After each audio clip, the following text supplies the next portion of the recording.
Pete the Cat, The Great Leprechaun Chase by James Dean.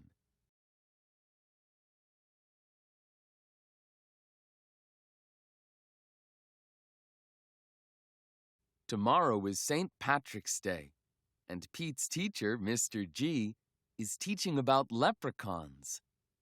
The only time you can catch one is on St. Patrick's Day.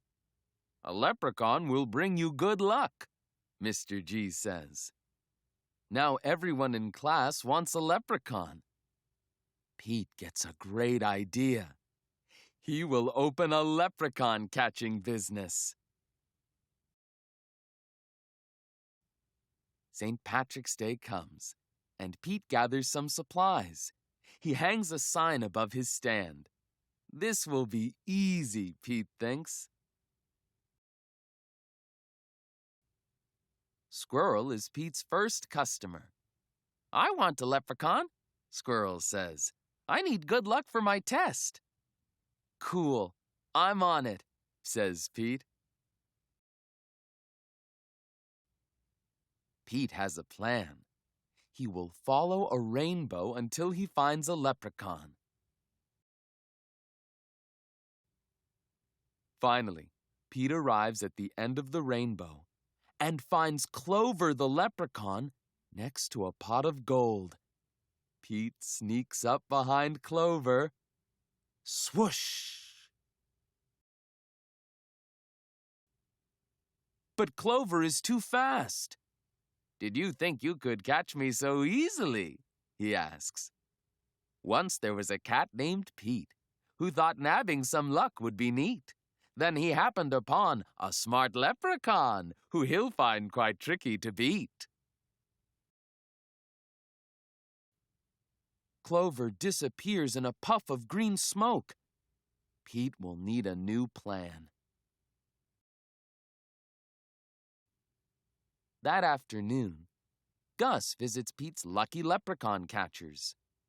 "I want a leprechaun," Gus says. "I need good luck for my band recital." Pete says, "I'll see what I can do." Pete plans to lure Clover out with his music. He plays a jaunty song on his guitar. Before long, Clover dances over to Pete. Just a little closer, Pete thinks. Suddenly, Clover starts spinning around Pete. Round and round, Clover goes faster and faster. Oh no! Clover wraps up Pete with the rope. Pete has finally met his match, a crafty leprechaun he just can't catch. He'll never win, he better give in, or find something else to snatch.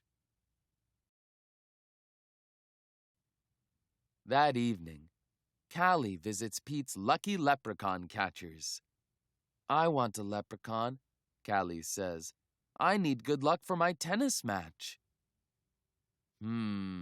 Says Pete. St. Patrick's Day is almost over. There isn't much time left to catch a leprechaun. But Pete won't give up yet.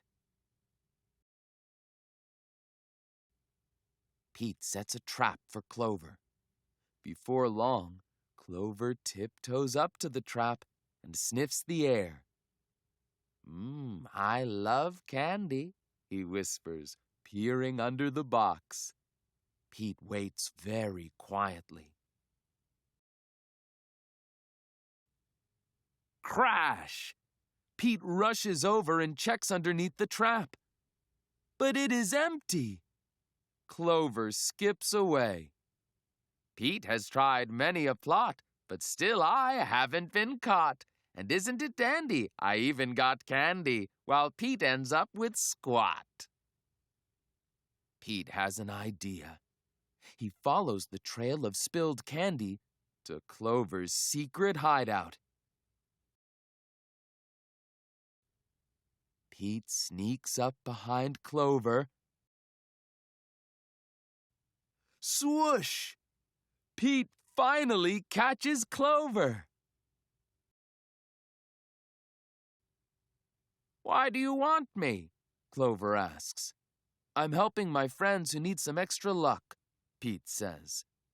Luck doesn't come from having a leprechaun, says Clover. You and your friends have each other. That already makes you as lucky as can be. Could Clover be right? Pete is one very lucky cat. A lucky cat doesn't need a lucky leprechaun. He lets Clover go.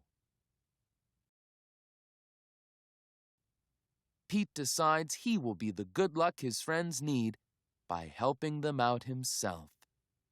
Pete helps Squirrel study for his test. Squirrel aces it. Pete helps Gus rehearse for the recital. Gus rocks it.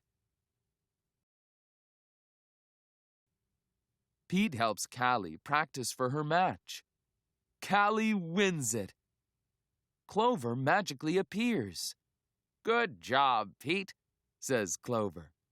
I have one more poem for you. While Clover played hide and seek, Pete learned something unique. The luck that you make beats luck that you take any old day of the week. Happy St. Patrick's Day.